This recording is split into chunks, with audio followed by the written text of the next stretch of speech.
हरे कृष्णा मित्रों, स्वागत है आपका एजुकेशनल वर्ल्ड के अंतर्गत डिवोशनल रील में, जिसमें हम लोग ऋग्वेद संहिता का अध्ययन कर रहे हैं। तो आज हमारा जो ये सत्र होगा, इसमें हम लोग जो है सूक्त, और यदि इसमें बात करी जाए तो इसमें जो ऋषि हैं हमारे, वो मधुचंद्रा वैश्वामित्र दिए गए हैं। और इसमें जो है हमारा मरुत गुण के आधार पर सारी चीज़ों को बताया गया है। और यहाँ पर माता गायत्री का एक प्रासंगिक तौर पर भी वर्णन हमें देखने को मिलता है। तो चलिए प्रारंभ करते हैं।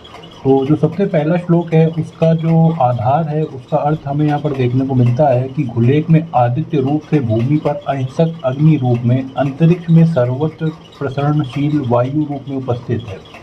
तो इसका अर्थ यही हुआ कि जो हमारा अग्नि देवता है, क्योंकि आज के जो हमारा बेसिक दौर है उसमें हम जानते हैं कि हमारे लिए जो अग्नि है वो कितनी ज़्यादा महत्वपूर्ण है।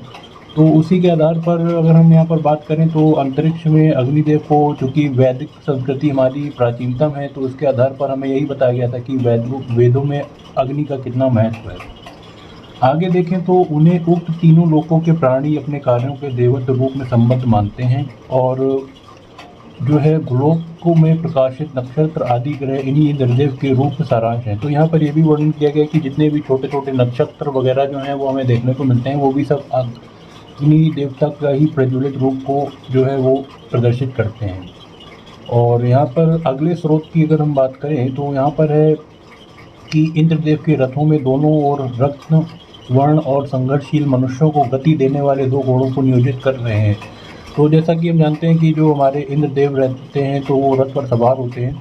तो उनके जो दो घोड़े हैं वो यहाँ पर अगर हम अपने आम दिन जीवन में दर्शाना चाहें तो वो संघर्षशील रहते हैं, निरंतर गतिशील रहते हैं। वैसे ही हमें भी अपने जीवन में जो है निरंतर कर्म करते रहना चाहिए और गतिशील रहना चाहिए। आगे बात करें तो श्लोक हमारा कहता है, केतु कर्ण ने केतुआ पेशा मौर्य अपेश से समुष्य राज्य था। तो इसका अर्थ यही होता है कि हे मनुष्यों, तुम रात्रि में निद्राभूति होकर, संज्ञा शून्य निशेष होकर और पुनः सचेष्ट होकर मानो प्रतिदिन अब जीवन प्राप्त करेगा। तो देखिए, अगर हम बात करें तो ये बेसिकली जो ये वाला श्लोक है, इसका अर्थ हम ऐसे समझ सकते हैं कि जो हमारी दैनिक दिनचर्या है, हमें अपनी दैनिक दिनचर्या को प्रकृति के आधार पर ही चलाना चाहिए। जैसे समय से खाना चाहिए, समय से सोना चाहिए और दिन में हमें अपने सारे काम जो हैं उनको करना चाहिए। तो रात्रि में जो सोना नहीं चाहिए हमको, मतलब समय से सोना चाहिए। तो यहाँ पर विशेष वर्णन ये किया गया है। आगे बात करें तो आधा स्वाधमनु पूर्णम भर तेरी दाधना नाम यज्ञिमी। इसका अर्थ यही होता है कि यज्ञिमी नाम धारण करने वाले समर्थ मरुत वास्तव में अन्न की कामना से बार बार मेघ आदि जग को प्राप्त होते हैं। तो यहाँ पर मेघ देवता का भी वर्णन किया गया है कि उनकी वर्षा काल से ही जो हमारी फसलें हैं वो लहराती हैं और प्रॉपर हमें एक अच्छा भोजन जो है प्राप्त होता है। आगे बात करते हैं, अगला श्लोक हमें कहता है कि हे इंद्रदेव, स्वर्ण किले बंदी को ध्वस्त करने में समर्थ हैं। तेजस्वी मरुगुण के सहयोग से आपने गुफाओं को, गौओं और तृणों को खोदकर प्राप्त किया है। तो यहाँ पर अगर हम देखें तो यहाँ पे जो इंद्रदेव है उनकी ओजस्विता का, उनकी तेजस्व और समर्थ का वर्णन किया गया है, जिसके बारे में हमें यहाँ पर थोड़ा सूचना देखने को मिलती है। आगे बात करते हैं, देवयंतो यथा मति मच्छा विरुद्ध गिरा महामनुष्यते श्रुतम। तो इसका अर्थ यही होता है कि देवत्व प्राप्ति की कामना करने वाले ऋतिज महान यशस्वी ऐश्वर्यवान वीर सद्गुणों को बुद्धिपूर्वक स्तुति करते हैं। तो जैसा कि हमने अपने स्टार्टिंग में देखा था कि यहाँ पर जो ऋतिज हैं हमारे महान ऋषि, उनका वर्णन हमें मिलता है। तो उन्हीं के यहाँ पर गुणों का जो दर्शाया गया है और उनके ही मंगल कामना करके उनकी स्तुति करी गई है। अगले श्लोक की ओर प्रस्थान करते हैं। तो इंद्रेण ही दृक्षसे सद्जान अभियुषा मंदु समास वर्षा। इसका अर्थ होता है कि सदा प्रसन्न रहने वाले, सम्मान वाले, मरुत गुण, निर्भय रहने वाले इंद्र देव के साथ अच्छे लगते हैं।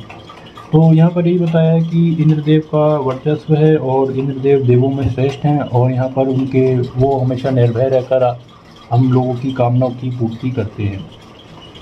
अगले श्लोक में देखते हैं तो अनवैद्रा विदु ब्रह्मखा सहजर विति गौणना जिन कामया। तो इसका अर्थ ये होता है कि इस यज्ञ में निर्दोष, दीप्तिमान, इष्ट प्रदायक और साम्यवान अर्थ मरुत गुण के साथ ही इंद्रदेव सामर्थ्य पूजा की जाती है। तो यहाँ पर यही है, क्योंकि पहले हम जानते थे कि जब हमारे राजा महाराजा युद्ध पर जाते थे तो विजय के लिए, विजय की कामना के लिए वो हवन वगैरह करते थे, जिसमें वो मुख्यतः इंद्रदेव को पूजा अर्चना करके प्रसन्न करने की बात करते थे। अगले श्लोक में देखें तो अंत परिजना गहेहो दिवी रोच दधी स्मृति सिंह गिरा, यानी कि हे सर्वत्र गमनशील मदगुरु, आप अंतरिक्ष से, आकाश से अथवा प्रकाशमान गोलोक से होकर यहाँ पर आएँ, क्योंकि इस यज्ञ में हमारी वाणियाँ आपको स्तुति कर रही हैं। तो यहाँ पर उनके आह्वान की बात करी गई है कि जो पृथ्वी से हमारे ऋषि मुनि यज्ञ करते हैं उसके द्वारा वो उनको प्रसन्न करके अपनी मंगल कामना की आराधना करते हैं। आगे देखें तो इतो दा सती मिहि दिवो पार्थिवदादिहि इंद्रो महे व रजसा। इसका अर्थ होता है कि इस पृथ्वी पर लोग अंतरिक्ष लोक अथवा गोलोक से कहीं पे भी प्रभुत्व धन प्राप्त कराने पर हम इंद्रदेव की प्रार्थना करते हैं। तो यही है कि जब हम भक्ति में लीन हो जाते हैं, भक्ति में लीन हो जाने के बाद जो है हमें यहाँ पर कह सकते हैं कि हमारा जो चेतना होती है वो इस काबिल हो जाती है कि उसका एक संपर्क हो जाता है प्रभु के साथ। तो वहाँ पर उससे फिर हम अपना जो भी मतलब और ध्यान में मग्न होकर प्राप्त वो कर सकते हैं। और यहाँ पर बेसिकली धन प्राप्ति के लिए भी कामना करिए, जो भी लोगों की मनोकामना होती है वो इंद्रदेव से प्रार्थना करके उसको स्वीकार करते हैं और उसमें आगे अपना फलीभूत होते हैं। तो सूक्त नंबर 3 का अध्ययन हम लोगों ने सफलतापूर्वक कंप्लीट कर लिया है। अब आगे आने वाले समय में जो है हम लोग ऋग्वेद का ही जो नेक्स्ट सूक्त होगा उसका अध्ययन हम लोग करेंगे। तो सूक्त नंबर 6 के इन्हीं कामनाओं के साथ बहुत बहुत शुक्रिया, धन्यवाद, हरे कृष्ण।